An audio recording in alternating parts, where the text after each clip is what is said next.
The materials you should have are these 3 brushes, a small flat about 1/4 inch across, a 1/2 inch flat, and a round brush of maybe a number 4 or just a round small detail brush of some sort. These are basic brushes, an ice cube tray to separate your values. You need to have the ruler to lay out your design, pencil, eraser, pencil sharpener, basic stuff, and these 4 inks, a yellow, a red, a blue, and a black. So we have our primary colors, some paper towel over here to clean up, and 2 containers of water. So you do need something to lay your inks down on to try them out, something to mix the inks on, and then also something maybe to try to get a little bit of control with them and work with them where you're not constantly worried about messing up an image of some sorts. Once you go through something like this, then I think you'll have a little bit more confidence in knowing what's going to happen with the inks, then you can move forward into maybe a more complicated or more complex design. And then I'm going to just lay out a little pattern before I start mixing the inks, and this is something that you can do as well that will help you learn how to handle the inks.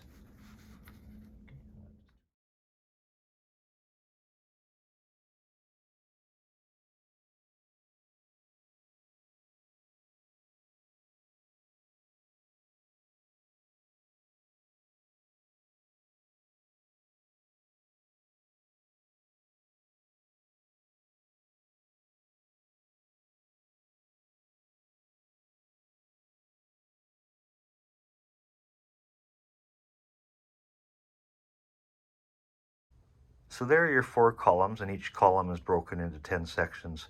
I've also left a space on the side where I can kind of try out some of the colors in a small sort of diagrammatic way. And I do want to mention that this is pretty good quality paper that I'm working on, and in working with any water-based media, the quality of paper will make a difference. I can kind of work this paper pretty seriously and beat it up and it will hold together, whereas a cheaper paper will literally fall apart under your brush. Okay, let's mix some inks.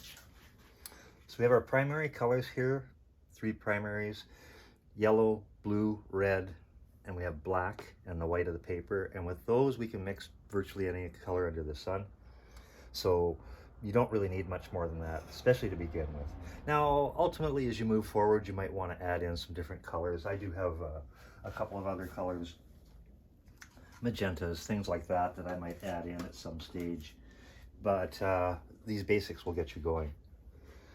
To learn how to use them and manipulate them, it helps to just get some hands-on without being so worried about doing a specific image or something like that, because then you become overwhelmed trying to create that image and handle the inks at the same time. So I created that simple pattern that you looked at, and it's a great starting point. Normally, to use inks for the first time, what we'll do is we'll take one of the colors and we'll put a little bit of it pure into one of these little areas in the ice cube tray, and then we'll make value changes of it, as many down as we want. What we're going to do today is we're going to make 4 values of each color, and then we'll kind of move on, we use those onto our design.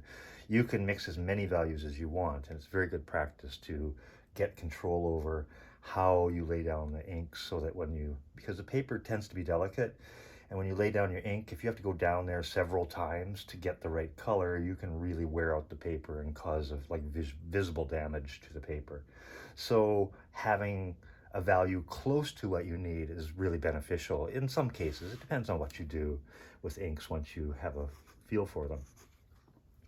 Start with black, because black is going to give us just a shade and a value range, and that's going to help us establish the value range in our colors as well.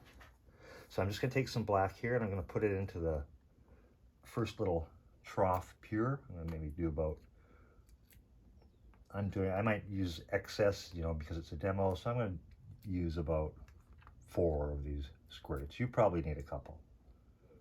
Now, when you put it in pure, some colors are more saturated with color than others, and so you can actually add a little bit of water into that and it'll stay pure black. I'm a little hesitant to do that, but Right, and that's which is why I put in 4 squirts of that, to give myself a little bit more to work with. I'll probably put in a touch of water just to try to keep it from, you know, to keep it a little bit more, have a little more volume to work with. I have 2 jars that I'm working with here to wash my brushes in. The reason for that being is when I'm working with the paint, sometimes I'll come out of the paint or the ink or any other material with the brush, and it'll have a lot of color on it. And if I just put it into this one and shake it off, I may not have everything off. There'll be residue, and I go into my next color, it'll dirty that color. And so what you do is you go in, clean it off in one, wipe it down on some type of piece of paper you have on the side or paper towel, go into the other one and rinse it. This is basically your rinse one, was going to be clear. And you try to change this as often as possible so that your colors stay nice and clean and bright and crisp, and your brushes do as well. Now I'm going to put a little bit of water into each one of these troughs, except the ends. The ends I'm going to keep empty to put the pure color in. I'm probably not going to do traditional colors in the other 3. I'm probably going to mix colors, and you can do that as well. You don't have to just do pure yellow, pure blue, or pure red. You can mix up and try some colors and see what you get and experiment a little bit. I would highly encourage you to do that. So once I have some water in these, I'm going to start trying to get my value scale. Make sure you can see what we're doing here. So now I have a piece of paper on the side, sort of a blotter paper, and something to dry my brushes, something to experiment with, so I can test the paints on that. And so I can show you what happens. I've got my small flat brush. It's brand new, so it's kind of fused together. I need to just break it apart there. I'll put some pure ink in there and just put it on here and show you how dark that is. Okay. All right, so very, very dark ink. So I'm going to take a little bit of this, and then just going to put it into this trough next to it. Then I'm going to take a little bit of that and put it into that one. And a little one and fit into that. That's actually pretty dark already. Okay. All right. So now I don't think that's going to be really all that dark, but I'm going to clean my brush off here. You see what it does to that water. Okay, and I'll keep a piece of paper towel handy. So when it comes out of there, I'm just going to take it, dab this tip of the brush, go into this clean one here. And you can see when I put that on the paper, very, very little, if any. And that's because I brushed it I didn't clean it all that carefully, because I'm going into another dark color. So I want to see what I have in here right now. And I'm going to put it next to the black and see how close it is to the black. Well, it's pretty great. It's not quite black, but that's not bad. Let's see what the next one is. So that one's a little bit lighter. Not too bad, actually. Okay. Yeah, so that's the shade we get there. Very light shade. Now, keep in mind, these are values. If you're doing charcoal and you only had 4 values, you'd only get X amount of depth out of your drawing. Your goal in terms of, your goal in terms of observational studies is to achieve the greatest range of values that you can, and that helps you get real 3-dimensional looking space, the illusion of 3D space. Now that's pretty bright. It's a kind of, if you think of these as stepping stones, this to this to this to this, not too bad. If I wanted to get more values out of that, and so I'm just going to expand it on this one whole side for this one and get a wider range of values. And then we'll see, because this to this is quite a jump. So if we start off here with a pure black and we give ourselves that, we want this one to be a little closer to that. Not quite black, but closer to it. So I'm adding a little bit more black into this one.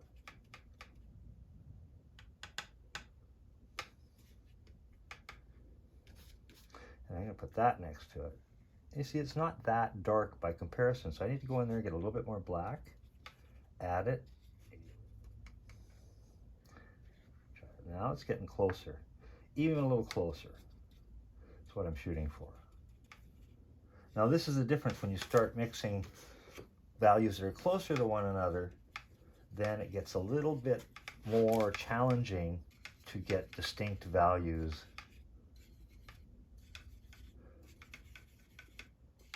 and steps between each value.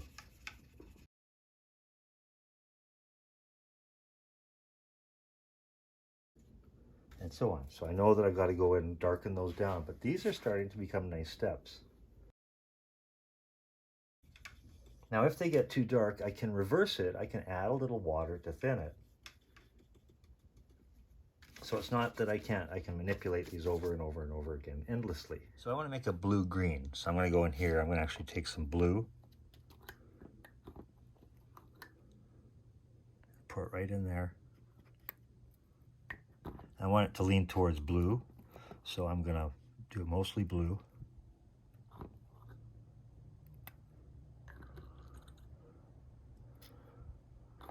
Then I'm going to take a squirt of yellow. So this is really scientific, you can see. And just put it right in there as well. And I'll put these off to the side.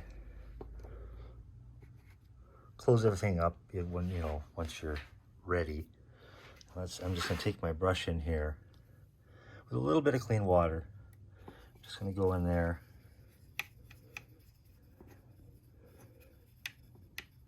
Mix it together, and this is that pure color, right? So I'll make values of this color. And you have to kind of brush it out before you see what it looks like. Well, it's pretty nice. Okay. But I want to add a little more towards green, so I'm going to go in there and add a little bit more yellow.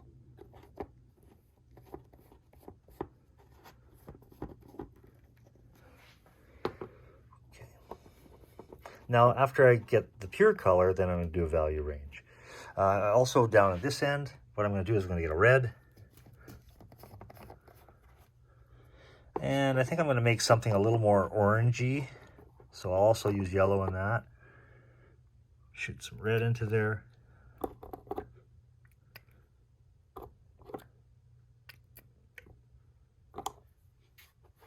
Get my yellow back out. So I definitely want it to lean much more towards yellow, but I don't want a yellow.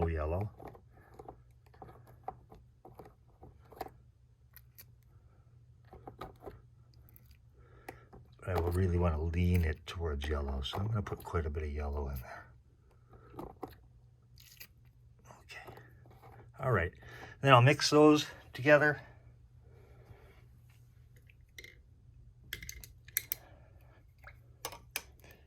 Mix those together.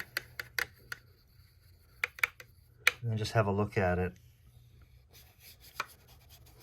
Yeah, that's all right. Okay. So I'll take that color, make a range of 4 values of that blue-green, and make a value range of that.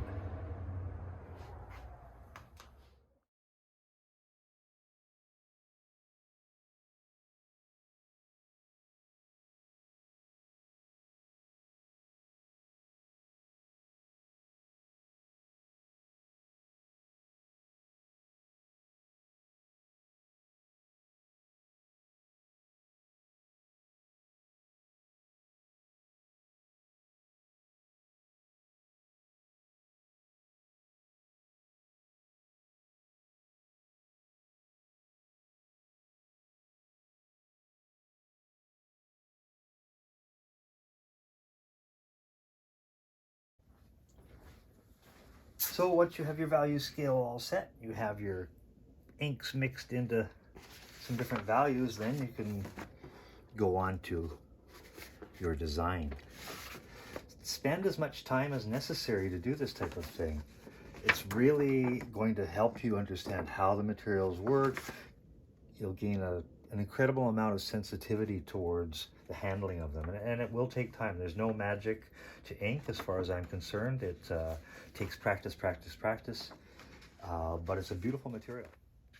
And once you have everything set up, you can go in there and you can start painting it in. I wanted to talk a little bit more about the masking quality of water. So some of you are having trouble controlling water-based materials. It may help to go in initially with some clean water and just put a little water and then carefully paint it into that rectangle.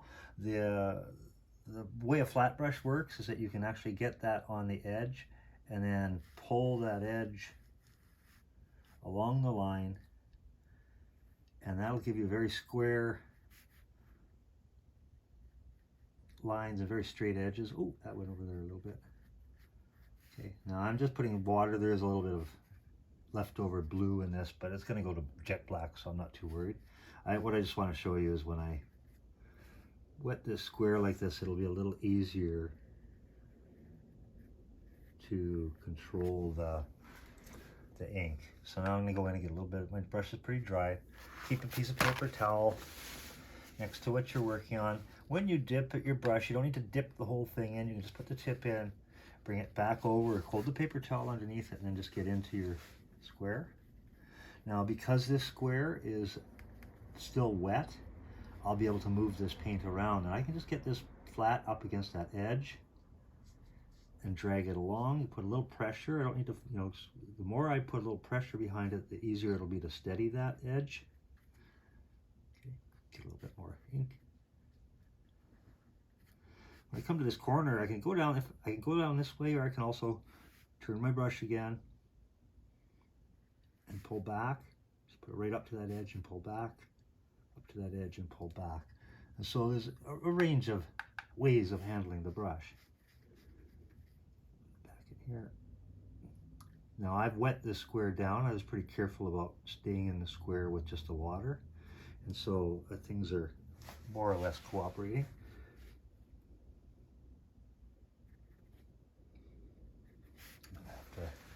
The awkwardness is doing this with a camera going, because I need to get onto the other side.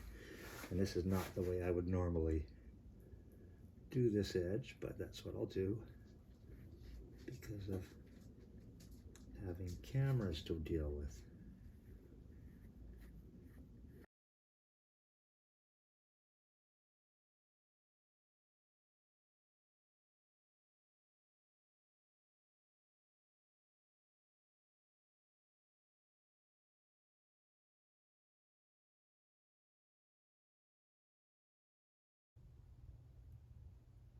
Close.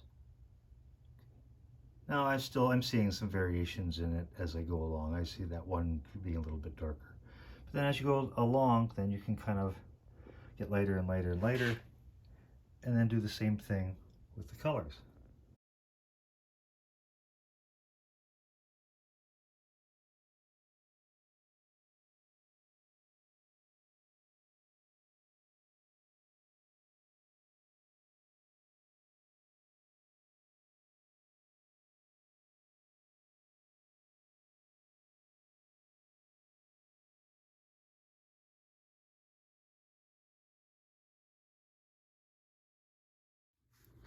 So again, just go in there, get a little bit of water on the surface.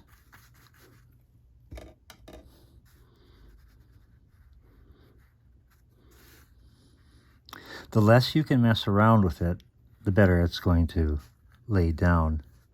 And this is why once you've developed some brush handling skills, you'll find that you can do more with it.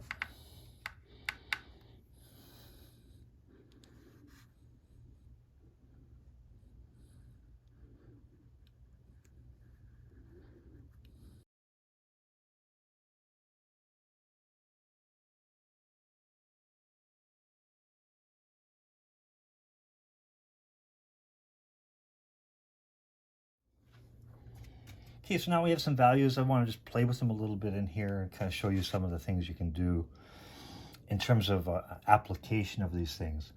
You can see with the colors that if the paper's wet adjacent to the next section and it's also wet, there will be some bleed back and forth. So that's something you can use in some of your drawings, but also that's something that can work against you. So that might be, that might suggest that you approach things a little more systematically. And what I mean by that is I might want to paint this sphere when it's, leave it wet, go to another area, paint it, then come back to the space behind it when this is dry so I don't have the bleed over between the two.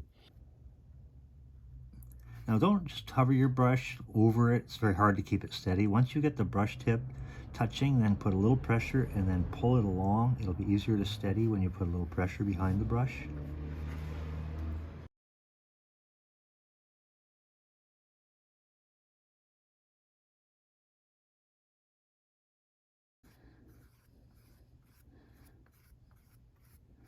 So this helps me get close to that without worrying about bleeding over the edge.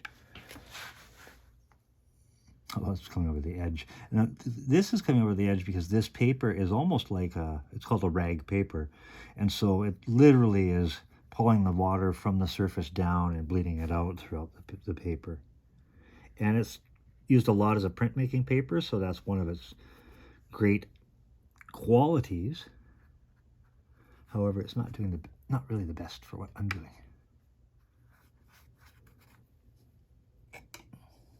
Okay. Right, I did have one little drip outside my sphere. A lot of times people will use a hair dryer to speed up the process when working with inks so that they can dry areas very quickly. And so I'm just going to go on, I just want to put a light color in here. I'm going to put a light version of that orange color.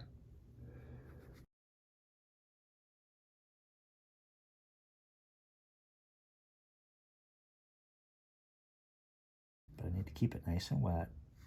So once I have it sort of evened out in terms of its overall value, and I want to put in a darker value, I'm going to go in with a dark orange here on this side, and then just kind of follow that core shadow that I would see. Then I'm just going to leave that. I'll work that along the edges to try to even it out a bit. And it's not doing that because it's just absorbed like crazy into this paper.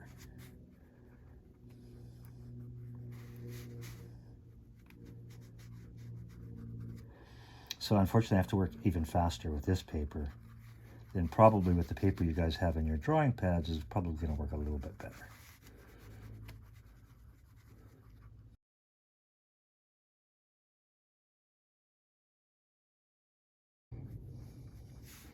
Now it's bled a little bit over the edges with that, and again I would keep on playing with that if it were something I was going to do a very serious job with.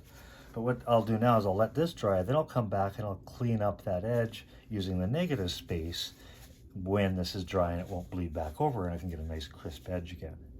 So now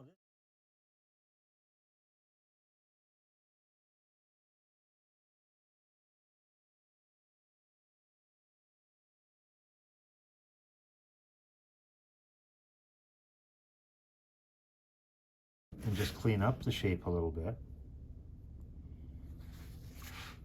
And I'm going to go in with some pure black and really carefully around it. I'm going to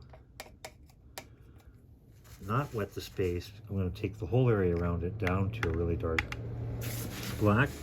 So I want to get in there, not have too much on my brush, and then revisit that edge and really carefully go around it.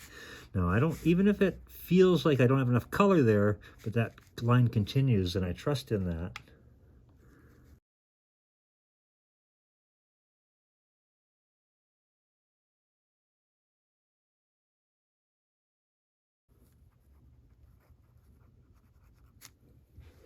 Now with the black, the interesting thing is if I come over to this with a color, it's going to disappear into that black pretty fast. The black is pretty dramatic. Not too many colors are going to, at least wet colors, more ink colors will show over top of it.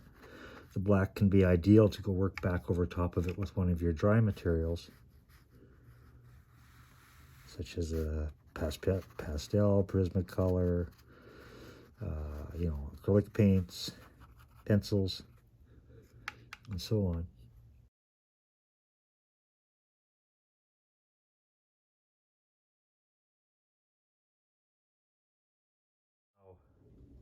Using the negative space cleans up that shape. Up here it's still really fuzzy and soft. We're kind of slowly building towards a form, when then I'll finish that form with my dry materials. So this is basically the foundation to work over top of with my dry materials. One of the great things about ink is that it doesn't damage the tooth of the paper. It sinks down into the paper, and so you can actually work right over top of it like there's nothing on the paper, unless you get really thick with your ink. Other wet materials such as oil paint, gouache, or acrylic will seal the surface, and basically they'll put a barrier between you and the paper, and they're not as conducive for working over in other materials. You can do it, but inks lend themselves really well to this. I'm going to start just by cleaning up the rectangle a little bit with a marker, and a marker will go right into the pile of the paper as well, so I can kind of go back in over top of that if I want to. I'm just trying to clean up the border a little bit.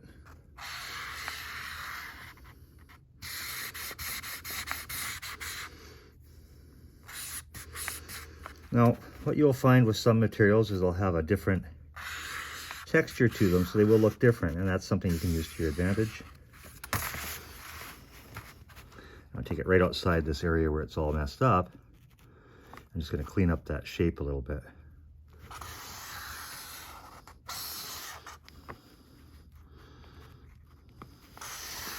Now, a nice thing about the markers, I can go back over top of this with something as well, once it's laid down.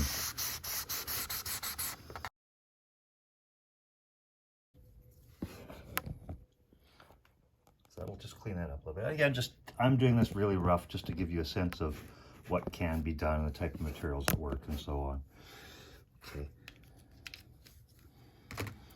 All right, so I'm going to try a few different materials. See how rough this shape is here. That's something I can really go in quite easily and clean up. And I'm going to cheat a little bit with that. I'm going to take a nice dark red color like this. I'm actually going to take what I got my original circle from there. I'm going to start by putting a nice clean line around it.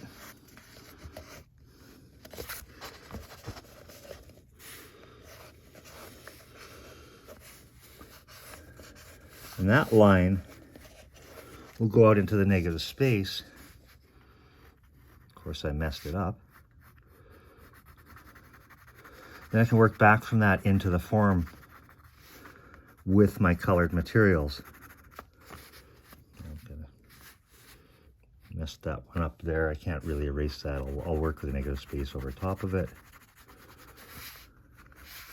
And you'll feel that the texture's a little different with the paper, a little tougher. This is a deep pile paper, so it is going to have a texture to it. So I can go in there, clean up that outside shape.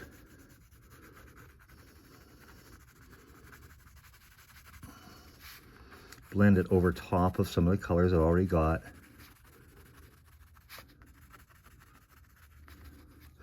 I'm going to go back into the so what I did was I messed up a little bit here. I lost my line. I'll go back over top of that with a darker blue from earlier on. I'll go back up in here, and then I'll reclaim that negative space. And then I'll just work this away and kind of hide that line a little bit. Again, I'm doing this really quick, really rough. I'm not trying to make a perfect finished drawing. Just give you a sense of what can be done.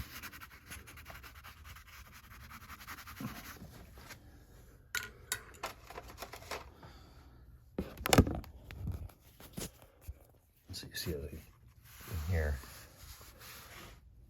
And I'll just go back into the center here, brighten up my highlight a little bit with the white, and work that into the area surrounding it so it dissolves gradually and creates a gradient.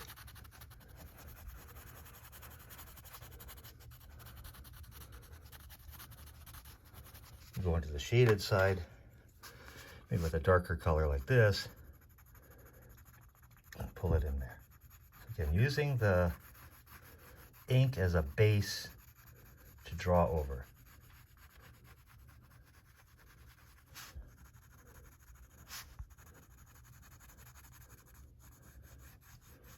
You see how much that cleans up just with a little bit of extra work over top of it. So that's just spending a few minutes with some colored pencils and a couple of markers to clean it up.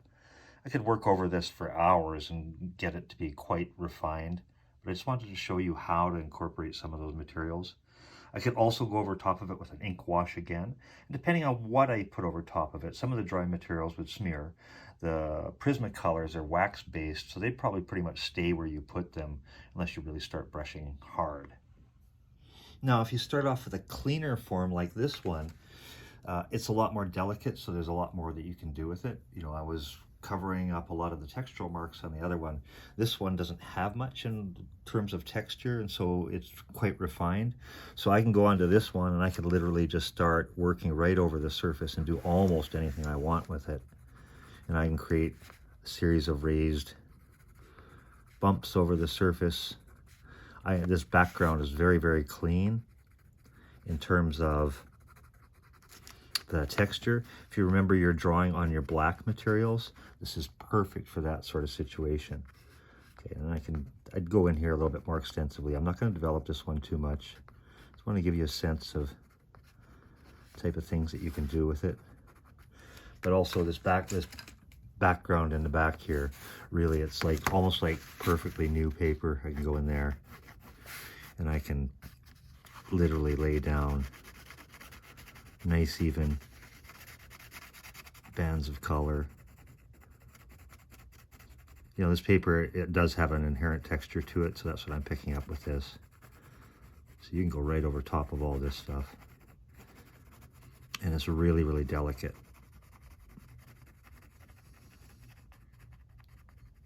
And I'm rushing and being a little heavy-handed with this right now.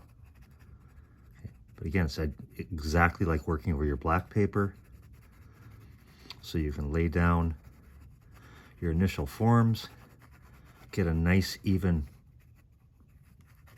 ground of a dark color, in this case black, and then use it as that surface that you're going to work over. And you always go to the tip when you want to get it a little more dense in terms of the color. Got to get that chip down into the pile of the paper.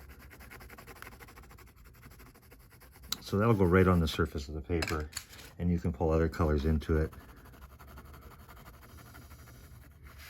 and blend them over top as well.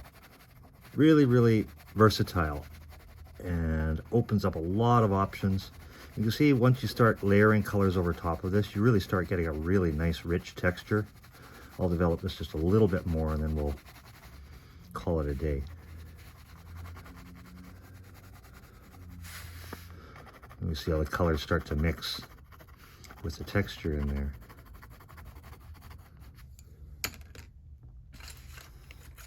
Maybe even pull in some blues. Darken down an area to blend it into the surrounding area. You get the idea. There's all sorts of things you can do.